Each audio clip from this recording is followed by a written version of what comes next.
Hi everyone, and welcome to A&P with Dr. O.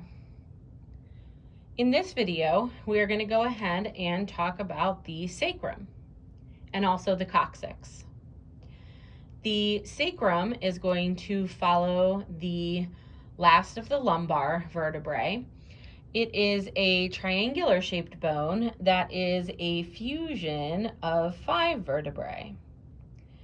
And then inferior to the sacrum, we are going to have the coccyx, more commonly called the tailbone, but we will use the term coccyx. And this is a fusion of 4 vertebrae. We can kind of see a line here. Everything below the line is our coccyx, and then everything above the line is going to be the sacrum.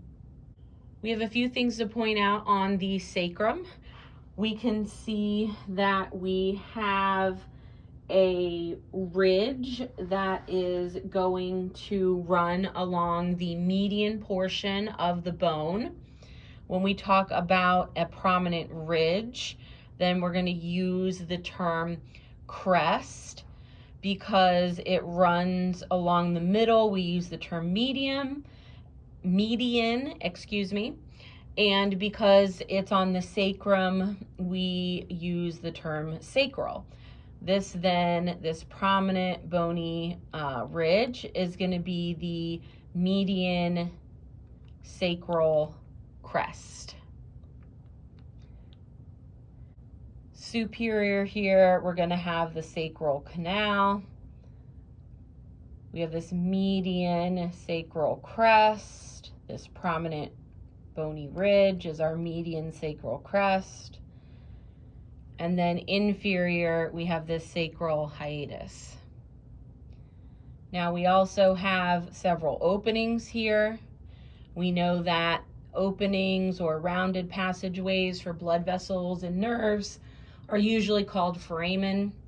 Because we have multiples of these, we're going to use the term foramina. Again, because it's on the sacrum, we're going to use the term sacral. So these are going to be the sacral foramina. And I can even put my pointer in one of them just to kind of give us an idea that it is an opening.